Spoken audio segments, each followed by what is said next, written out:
morning, everybody. Hello, welcome to Church at Home. Yes. Good to see you. Big welcome. Welcome. Yes. I like your glasses. Oh, yes. I can see now. Yeah.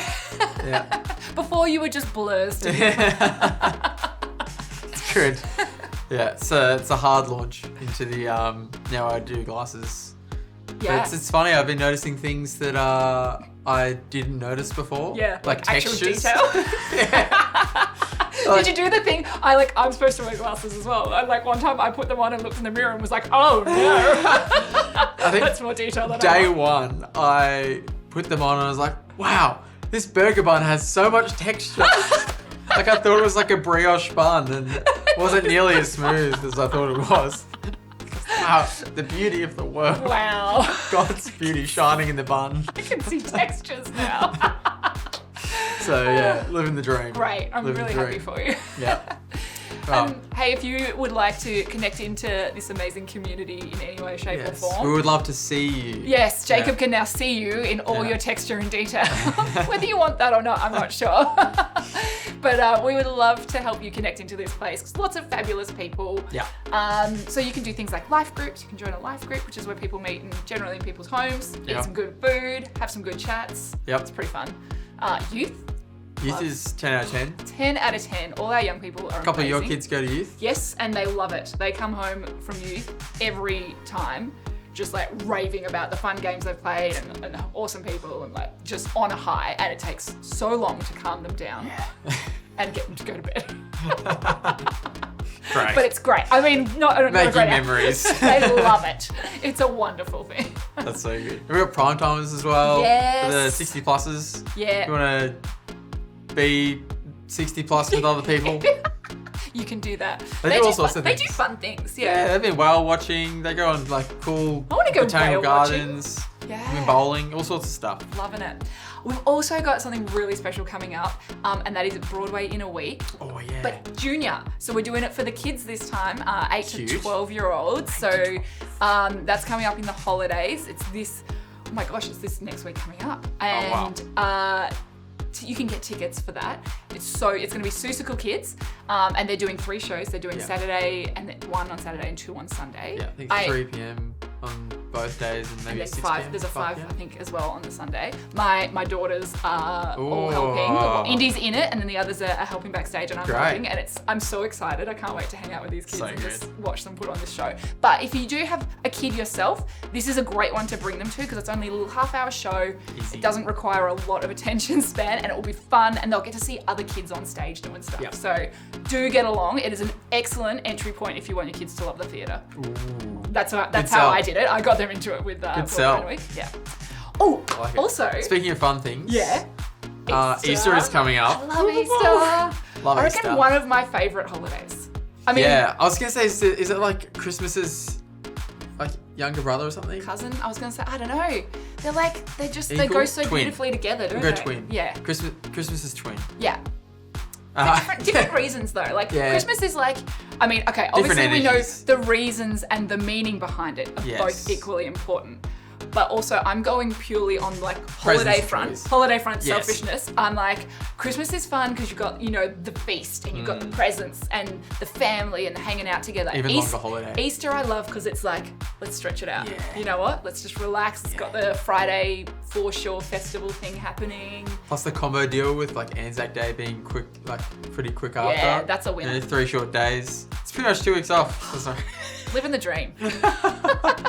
Well, we'd love to know what you're up to over the Easter long weekend. If you're around and you're local, Yeah. the Good Friday Festival down at the Frankston You wanna get Foreshore. there. So fun.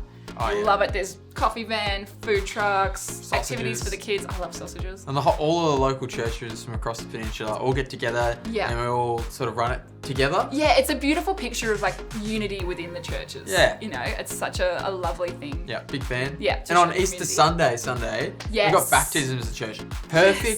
Perfect Sunday for a baptism. Amazing. It gels so well together. Yeah. So that I'm really looking forward to that. Olive's getting baptized. Oh, On jeez. Easter Sunday. You're So running the show It's a this very month. Burgessy couple of weeks coming up. So yeah, if you want to see some random Burgesses, Great. please come to church. Right. Broadway week, baptisms, we'll be there. I love it. It's a beautiful time. The dream. Oh, yeah. Well, let's pray over the giving this morning as well. We love being generous to this place because it helps put all of this stuff on that we've been talking about. Yeah, you know, that's it all, right. all feeds Doesn't into all the just different happen. things happening. Yeah. So let's pray over that. Jesus, we thank you so much for what you've given to us, which is super relevant to Easter, which is coming up. We're grateful to you, and we just pray a blessing over all of the finances that people are giving to this community, and we just pray that it goes into really good places that benefit you and help your kingdom come here on earth. We love you so much. Amen. Amen. Love that. Hey, What do we got? today's exciting, isn't it? Because so last week at church, Yep. we had a panel talking about In-person church. An Yes. in-person church, sorry. The Children's Fund and the Ride for Change that's coming up, which is how we support our Children's Fund in Papua New Guinea. And it was so good. It was just really beautiful to hear not only what's happening on the ride, but the heart behind it and Yeah. the why behind it, Yeah. and see where the Children's Fund has come from and what's happened and the impact that it's having. I was like, tears, huge tears. It was So good yeah, that it was too good to not share. exactly. So we filmed it, and here we are. That's right, and now we're sharing it with you. Yes.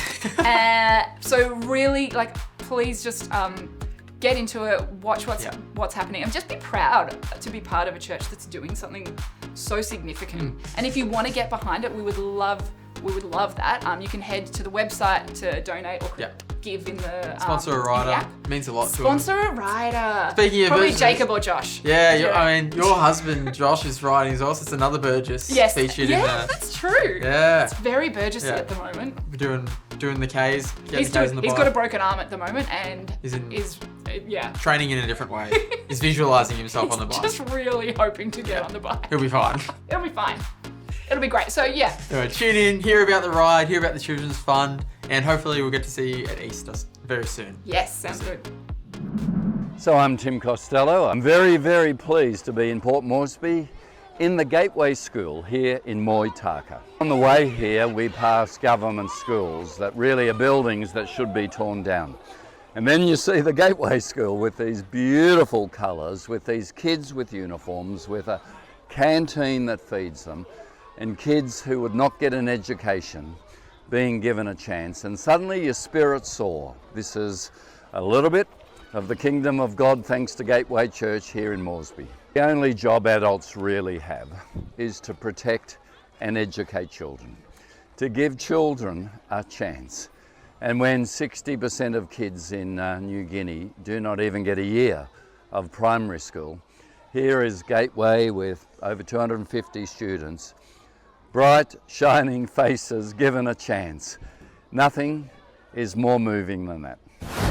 Something that we as a church can just be so proud of, Gateway, that we are being an outpost of hope amongst some of the most vulnerable in Papua New Guinea. And if we talk about the church being like a body, functioning like a body, and each of its ministries having a part and a place, if we've got the children's ministry is one of our arms, and Active is a juicy bicep, and Youth and Camp Nofia is a leg, and you've got the theatre company as another leg. Let's call the Children's Fund the heart, yeah, because it is just so important and pivotal to who we are as a church. This may not know, so let's talk. These awesome people. We've got this gorgeous woman, Trish. She is our Director of Education. Very talented woman. We've got Rick as the chairman of the charity, and Ricky as our Director of Active and Director of Ride for Change, and involved in the building projects in PNG. And really, he's just up here today because it's our 11-year wedding anniversary. And so he just needs to be sitting with me while we chat. No, just kidding. He's very pivotal to PNG. So, Rick, for those that maybe haven't heard the story, why PNG? When did it start and why did you choose that part of the world? Thanks, Beth. 2 years into the start of this church, in about 1988, a missionary came to our church who'd spent time in Papua New Guinea, and he said he knows of a person there who needs support, and he introduced us to Pastor Kiap, and I went to PNG to have a look at what Kiap was doing in amongst the poorest people, and came home, just said to our church, we have to support this. You know, CARE's doing a great job, but in amongst impoverished people. So that's kind of like where it originally started and gone from there. And this picture here is my first trip. Kiap on the left, of course. In the centre is a guy called Francis, who was the chief of that settlement, very important person for us to connect with. And he was the first man that Kiap led to Christ in that settlement. So that's a person of peace right there. Rick's P&G attire has gotten a bit more sensible over the years. I was trying to blend in wearing white as a white man, but it's kind of good. But it's amazing to see how just one person coming to church in 1988 with an opportunity, with one pastor over in PNG and a person of peace, as you'd call it, as a chief that was in that town, that just that small invitation could have led to so much. That's pretty amazing. And I know you worked quite early with the community to figure out what it is we could do. Trish, did you want to speak to that? Yeah, we felt it was very important. Rick and the team met with the people of the community and asked them what they wanted and the help that they needed. And they shared their heart for their children that were not having opportunities in the space of education and in health. And in a country where infant mortality is incredibly high and many children never have the opportunity to go to school, we were hearing from them their heart of what they felt they needed to be the change in their own community. It's beautiful. It just seems like it was taking one step at a time, saying yes where we could. And in Papua New Guinea, I think you said, Trish, it's changed a lot now, but there isn't a whole lot of preschool opportunities like we have the privilege to have here.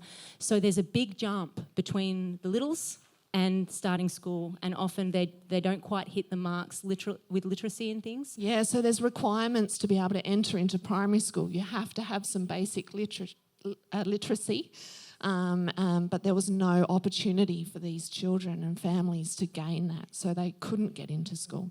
Yeah, so we started with mums and bubs, but we found a block of land, Rick. This is what the school looked like. Yeah, this is the front of the property, and on the left is where the actual block is, but the block looked very much like that. It was just underdeveloped and scrubbed, but we had another person connect with us there who said you could come and use this piece of land for a very, very, very, very small amount of money. So it's gone from there. But that's one of the first pictures. It's incredible to see where it started. And then you've got just a small storage container that was placed on that first land. Building. Yep. And the beginnings of the iconic rainbow buildings. Trish, what's the story there? Well, the story is that we wanted to paint this white building and we couldn't get enough paint in one colour. So here we've got 4 colours. So Marcy was there too with the team. I was there this was my first trip in 2009. And so Marcy worked out what order we were going to paint the colours in, and there we go. So an amazing team there. I can see some people that, Clint, I think, was there. A few other people still in our team doing amazing things. I got the red because it's the highest up. And I'm the tallest. And it's interesting even now, if you catch a taxi down that road, they will mark whereabouts the taxi driver drops you according to the Rainbow School. So they picked the Rainbow House as a marker on that street. And so we picked up on Rainbow. Of course, the biblical story of Rainbow is hope. So we've become an outpost of hope. So I wish we had had that plan at the beginning. We didn't. But it developed, and it is now what it is now. The whole school's painted like that. And you got the babies program that started just out the front of that container you can see at the back, just starting small with mums and bubs. Yeah, a lot of the women there are actually from the Highlands. So they've come a long way into the cities and they're disconnected from mothers and aunties and grandmothers. And so we started doing some work just helping the mums to know how to look after kids and deal with the little things that babies have, eating problems, learning problems, diseases. And then it grew to a preschool or kinder program, would you say? Yeah, so as those children got a bit older, we realised they needed something more. So every year we just continued to do what we could and put one foot in front of the other, and we moved on to playgroups and then kinder, and now we have a primary school. That's in the church building, Yeah. but after that we started building a year. And which you can was a see big this challenge. where the school now looks like. That's about a third of the school. You'll see it in videos later on. But So you grew a classroom a year as you didn't want to let those followed kids the kids go. through. Yeah. There's no preschool education in that country. Can I just put that? There's no welfare. There's no social safety net. Zero. So we figured quite quickly that if we were going to have kids gathered into mothers and babies and then they went to playgroup, what's next? And then it was what's next and what's next. So the school has become the what's next for that whole generation of children. Hundreds of kids have come through That's that school incredible. now who would never normally go to school. And Ricky, how many trips have you been on now? I think it's about 10-ish. I've gone through a couple of passports now, so it's been a few. Yeah. Amazing. So what's that been like for you? Ricky's been leading a lot of the building projects as we've expanded the school. What's that been like for you to see where it started to where it is now? Yeah, it's been a privilege to watch it go from literally the start where it was just dust and dirt and be a part of physically helping to build the classrooms. And as we build a classroom, every time we go back, then there's more kids, so there's more smile, there's more joy. And just like the colours are so bright, it kept getting brighter and brighter, the kids' energy and that was brighter. So it's been, a privilege watching the growth of that and actually firsthand seeing impact. It's been incredible. Over many years. Well, let's have a look at the screens now and see in more detail where the school is at now.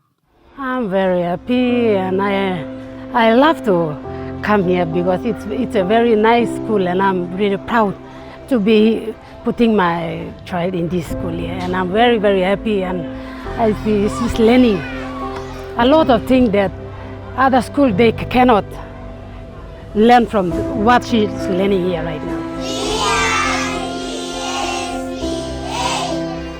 I hope she'll be somebody else in the future.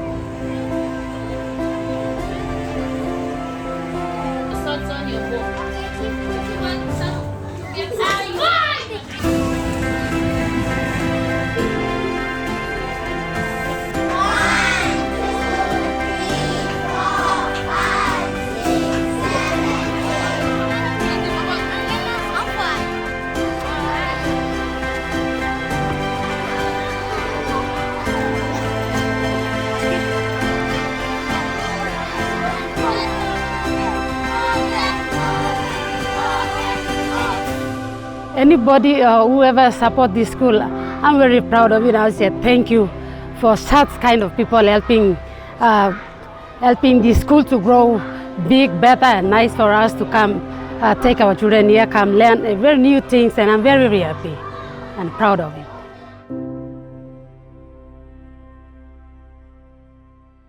Wow. How many kids are involved in the school now?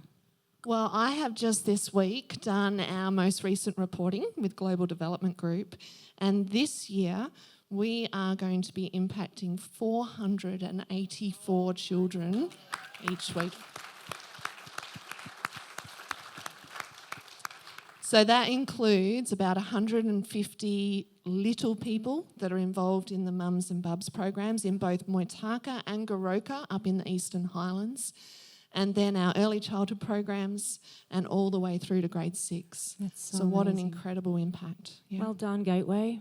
Well done. That is huge. Rick, we've seen the more big scale impact that it's having as we look at this footage. But do you have a story of like a personal story of someone whose life has been transformed? Yeah, there's dozens of them, and I'm looking at those kids. Some of those kids are the kids of some of the teenagers who started with us. So, one is Sandra. Sandra's a little girl who was known to Kiap, part of his wider family. She lived up in the Highlands. Her mother left the family soon after her father died. And so she became very emaciated, very sick, and wasn't looked after. Just she had older brothers who, weren't old enough to look after themselves, really. And so I think Ricky was in town with me at that time, and Kiap, and we just booked a plane and flew up to Hagen, Mount Hagen, to collect her. And she was a little ragdoll coming back. So cut to, we put her into the program. Kiap looked after her. He said, he'll adopt her if you like. And then within a few short years, she was not only healthy and whole and flourishing, but she went on to become the Ducks of her school and went on to high school after she left our school, become school captain. So it's just amazing. If you love children, you look after them, you feed them, God has put a seed in humanity that will flourish if we don't get in his way. Yeah, so it's just a great story. And really, Sandra's story, 400 of them just this year alone. There are hundreds of Sandras who have come through who some of them wouldn't have survived. And probably all of them, none of them would have had any education without Gateway School being there, because we haven't taken them from other schools. These are the kids that John West rejected, so it's like we accepted the poorest ones. Yeah. And I love how holistic the care is. We're providing an opportunity for education, but there's nutrition and there's healthcare, and you really do impact a family and a village by being there. It's free. Incredible. Well, one of the things from my experience, my small experience being involved in international development, that I really love about the Children's Fund is that we do not see ourselves as heroes riding in on our white horses, solving all the problems. We firmly believe that their solutions to their challenges can be found in them, in their context and in their community. So we just really see our job as getting alongside them and partnering with them in helping them create lasting change. But Trish, could you speak a bit more to that and how the charity is structured? Yeah, it's so important for us that the people that are doing the work on the ground are Papua New Guinean national people. We have an incredible project manager over there Monica, who does a huge amount of work, but we also have all of our teaching staff are PNG nationals. They've come from all different provinces around PNG, which is really important because the people that we're reaching in the settlements of Port Moresby have also come from all over the country, come down to Port Moresby looking for work and have ended up in these settlements. So it's really important to us that the people that are reaching out into these communities know that and understand that. And I have the incredible privilege of being able to encourage and support our teachers. And I just see that as that's what our role is, to provide them with the opportunity to be the change for their own community. And Rick, I know you've worked really hard on the sustainability long-term of the Children's Fund. I know it has grown very much early days off the back of the generosity of many people sitting in this room. But can you tell us a bit more about the funding and how it works now? Sure. The Gateway Children's Fund is a registered international charity in Papua New Guinea in its own right, at the same level as World Vision or Compassion.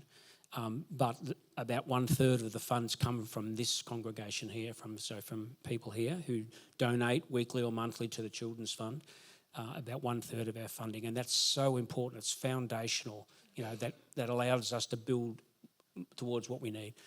We also do a lot of work in connecting to corporations in that country who provide grants for charitable work and donations and fundraising and things like that. So, and the third thing is we over the 30 years we've been in PNG, we've bought a house and developed it into some apartments that we rent locally, and that money goes to supporting the school as well. So we have a diversity of money, but the anchor money, over 30%, is from this congregation. So you've done a lot of work on donor development to find in-country solutions, but we are still very much needed Gateway. Absolutely, yeah. So if this is a team effort, if this is our heart, or just as a leg or an arm is as important for our church, if this is our baby, our mission, how can we support it, Rick? Well, I think if you are currently finding extra funds to your normal Sunday church donation to give to the Children's Fund, thank you so much for doing that. You might not think it has a big impact, but look at the screens, there's the impact. Yeah. Because when we add it all together, it makes a difference. If you're not yet giving to the Children's Fund, I'd encourage you to start doing that, just expanding your giving. Great way to teach children about generosity when children are giving to children. So there's a lot of ways they'll talk about in a minute that you can connect in that way. But the funding from this church, the prayer from this church and the support, I look around, there's a lot of people in this room who have actually visited Papua New Guinea with me and added value to that team in many ways. we continue to do that. God, who knows what God will do. We didn't start out to want a school and education program. We started out just helping a few mothers with their kids, and now this is it. So who knows where it'll be in the future if we remain faithful. Amazing. So you can give just by hitting give at our app, and you can just click the drop down box, and Children's Fund will be an option there for you. But other small ways we can continue to support ongoing is when you get your coffee from the cafe we have out there, there's a little tap screen. You can just tap and choose to give a smaller amount. As you make it a little habit, as you buy a coffee, you fund some of the work going on with the children. But another great way that we can all get behind the Children's Fund, which we are talking about this morning, is by getting behind Ride for Change. So let's check out the last highlights video.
You guys and ladies are nuts. That just looks absolutely epic. So the Ride for Change is our charity ride that we run every 2 years. It's a main funder for our Children's Fund. And everyone on this couch has been involved in various levels. I know, Trish, you head up our support crew. Rick, you've worn many hats. You've been on support team, but he's also donned the lycra, guys. He's put his muscles where his mouth is. I don't know, how do you change that one? We've got evidence of that coming up very soon. And of course, no one has been on as many rides as Ricky Bobby. So Ricky... Rob Gillette has been on as many rides as me, sorry. Yeah, look, if you know Rob Gillette, he's 74. He'd like me telling his age, but yeah, he's been on all the rides and he's coming on this one. So inspiring. Well, why don't you tell us about the ride we've got coming up? Yeah, we've got the Vic Loop coming up in May this year. Where we've got 33 cyclists. So we had 21 last year, last ride. And we've got about 20 support crew, which is very vital. We're doing a 700k loop, and we have 20 riders doing that, and we have a 1,300. So we've gone bigger. We've got 1,300 loop, and we've got 13 riders doing that, and that's a loop around Victoria.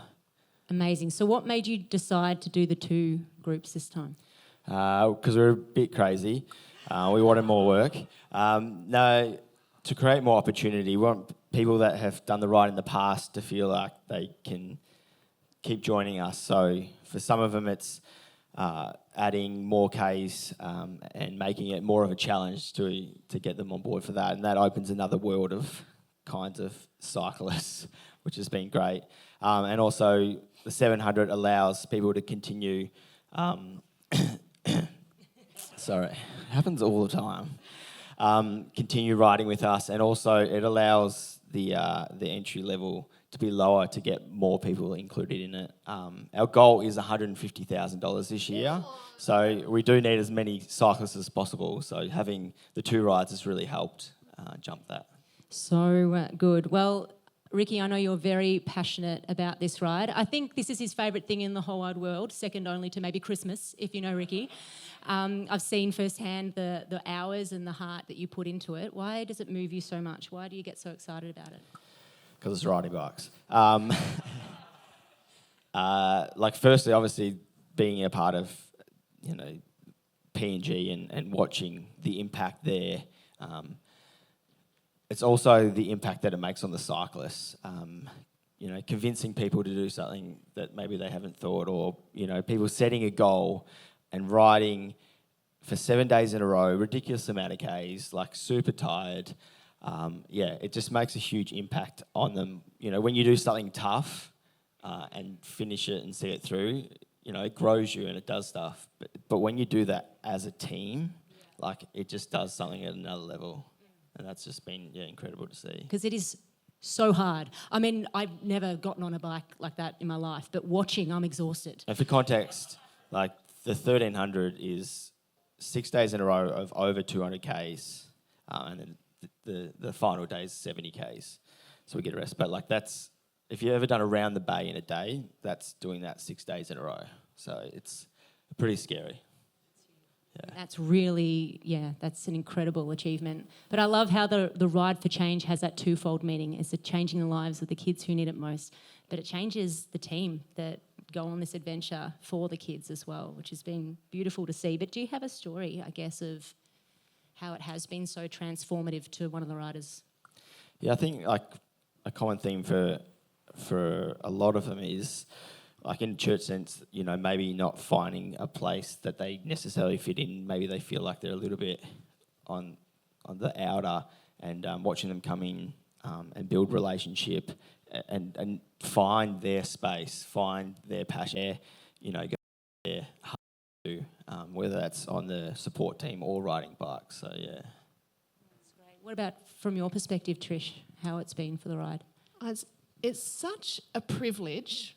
It's such hard work to go as a support team, but it's such a privilege to see what the riders do and the way they work so well together as a team, but also within our support team to see the way people just get in and do what needs to be done day after day, getting up early, cooking lots of eggs, Rick.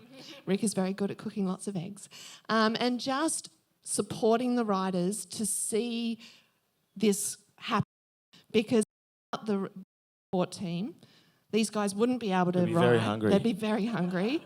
And but it's just so incredible to see the difference it makes from the start to when they ride in at the end, and the incredible sense of team,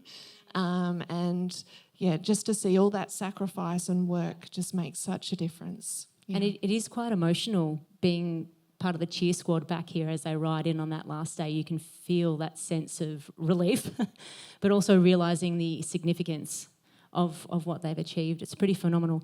Well, I thought it'd be fun to look at where it's come from, because it looks pretty fancy and flashy, but let's go back to where it started. So, Ricky, 2012? Yep, correct.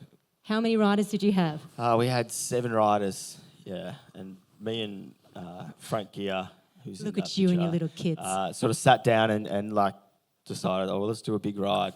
And, that's how it sort of started. I love it. It was called Cycle Against Child Poverty at the time, but we decided to change it to the more positive Ride for something, Ride for Change. But I love the stories coming out of that ride where you had no idea what you were doing. They were riding kilometres in the wrong direction, adding Ks because the route wasn't sorted properly. How we've learnt. So that was 2012, and you raised 11,000? Yep. 11,000 first shot. Yeah. Then in 2013, 8 riders from Sydney. And here's the proof of Rick in the Lycra there on the second from the right. And here you, again from Sydney in 7 days, and you raised $27,000. That enabled us to get a bus for the school. Jump to 2019. 15 riders, again from Sydney. And how much did you raise? I think that one was $72,000. Yeah, that's Well, 72. aiming for 50 and 72,000. Come on, that deserves a cheer. That's huge. And that enabled us to expand. That was at the time we were needing to add classrooms and expand, so that enabled us to do that. And then the latest one, 2023, you had 21 riders from Adelaide, and you raised $127,000 for the Children's Fund. And so The goal was 100,000 too, which I just love that. We just blew it out of the water. And this year our goal is $150,000. I reckon we can get there. This excites me so much. It's also a credit to all the families of the riders, not just the riders' sacrifice, but everyone connected to a rider, what they give to pull that off. But Rick, 150K, what could that do for the Children's Fund? Well, if we convert it into PNG dollars, it's just a little over 2 times. So really the 150, if we reach or exceed that, it will be enough to support the whole program for a whole year, let alone all the other, fundraising. So that will carry us forward for several years because there's other funding as well.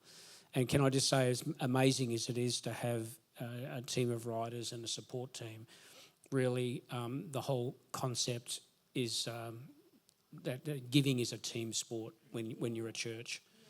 All of us are on the team when we contribute financially as well, even if we can't ride a bike. So it's very, very significant. We're in a stage where, we've built all the buildings, and people will give you a grant for a building, or someone will give you money for a widget or something. But when you say we need to improve the healthcare of kids, we need to sink a water bore. We need to keep this thing going. Yeah, we keep this thing going. People lose a bit of interest. So let's maintain our faith in that. Let's be the foundational people that we've always been and continue to give to that. And this 150,000 will really push us forward, into a place where others may not support us. It's going to really mean a lot. And if we can do this every 2 years, it's an amazing sustainability. So Ricky, speaking of team sport, what do you need? How do we support the ride? Yeah, obviously we've got 33 riders and their families that are sacrificing so much. It's financially, it's a big cost.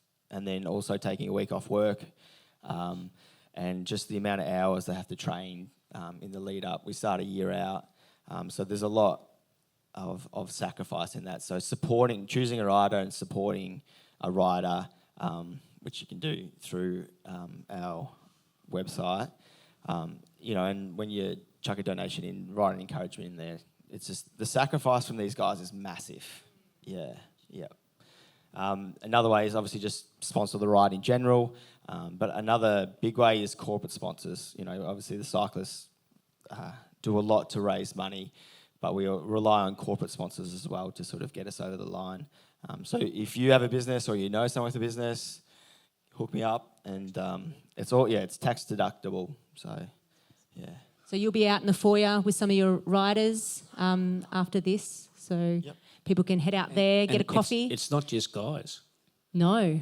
It's female guys as well. It's people in Lycra. So go out there, have a chat, get convos going, see how maybe you can support. I hear there's some fancy merch as well, Ricky. Oh, represent. But before we head out there and do that, let's just check out the Children's Fund one more time.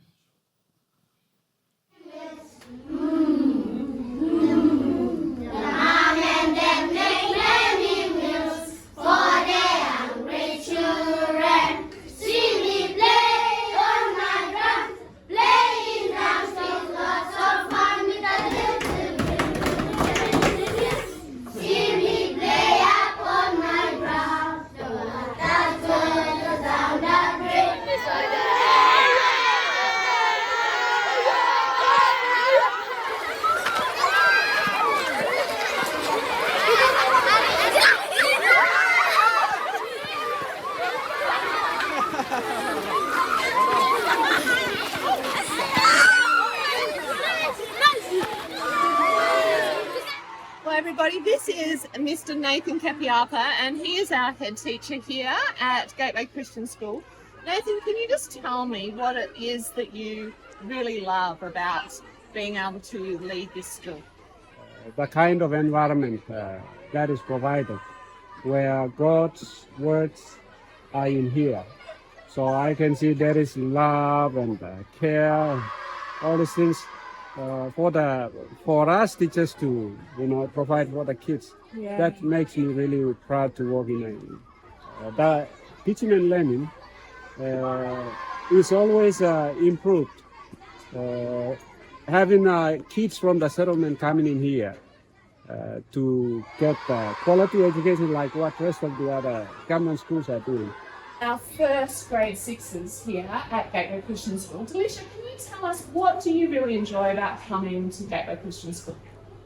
I love the school so much because these teachers here, they teach us very well. When I get older, I want to be a pilot because I want to go to different places and see different countries. I love the teachers when they are good at us. When they are hard at us, I still love them because they teach us new things and they will be the key to the future for us. I want to say thank you to the fundraisers to build our classroom, to pay the teachers, and to give us good education for us to be in school. I want to say thank you to them to fund the school for us to get good educations. Thanks to the people who ride to fund our school here. I want to say thank you to them.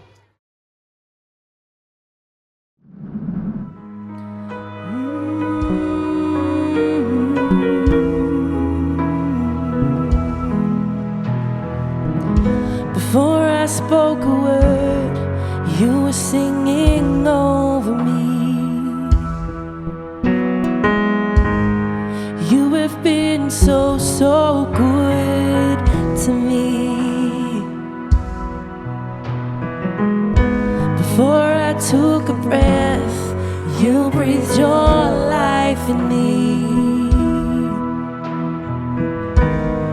You have been so kind to me.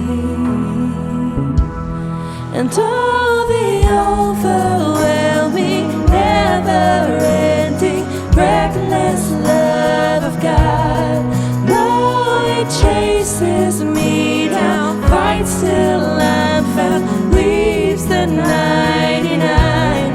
I couldn't earn it, I don't deserve it, still you give yourself away.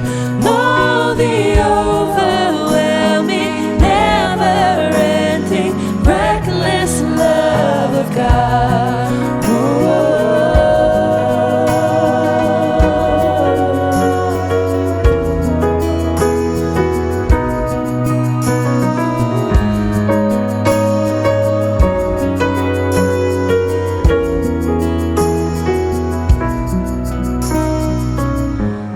When I was your foe, still your love fought for me. You have been so good to me. When I felt no worth, you paid it all for me. 'Cause you have been so kind to me. No, the overwhelming, never-ending, reckless love of God. No, it chases me down, fights till I'm found, leaves the 99. I couldn't earn it, I don't deserve it, still you give yourself away. No, the overwhelming, never-ending, reckless love of God.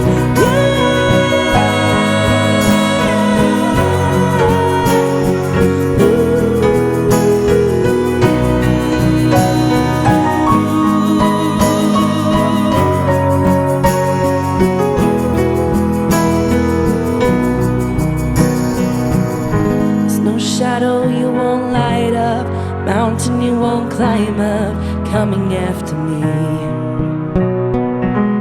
There's no wall you won't kick down, lie you won't tear down, coming after me. There's no shadow you won't light up, mountain you won't climb up, coming after me. There's no wall you won't kick down, lie you won't tear down, coming after me. There's no shadow you won't light up, mountain you won't climb up, coming after me. No walls, no wall you won't kick down, lie you won't tear down, coming after me. There's no shadow you won't light up, mountain you won't climb up, coming after me.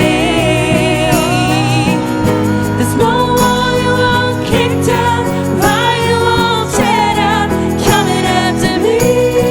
Oh, the overwhelming, never-ending, reckless love of God. No, it chases me down, it fights till I'm found, leaves the 99. I couldn't earn it, I don't deserve it, still you give yourself away. No, the overwhelming, never-ending, reckless love of God.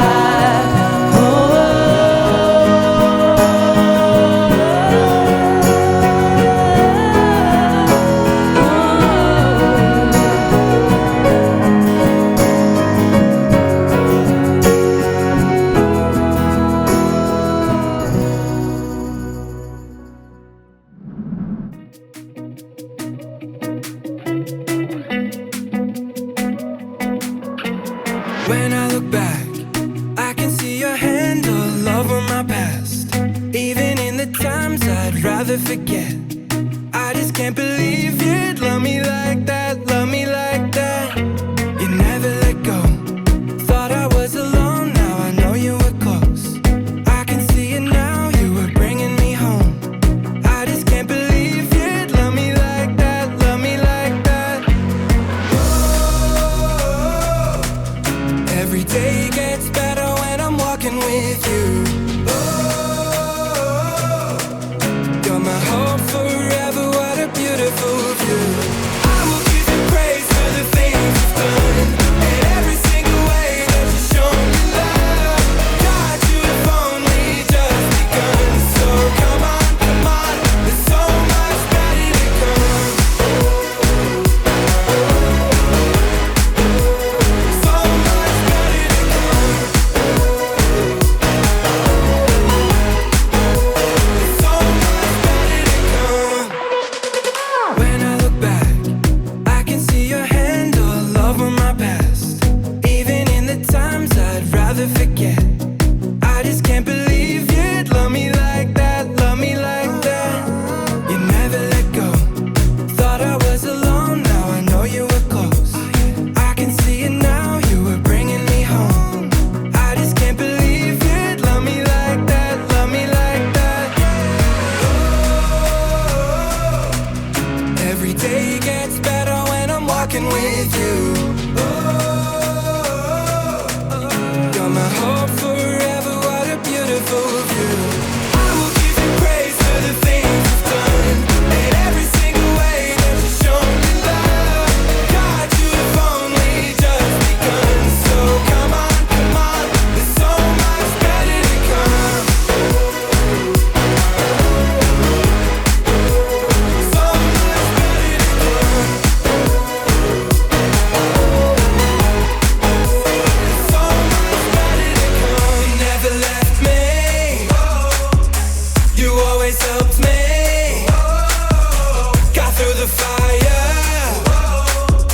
I find my strength when I'm walking beside you. You never left me,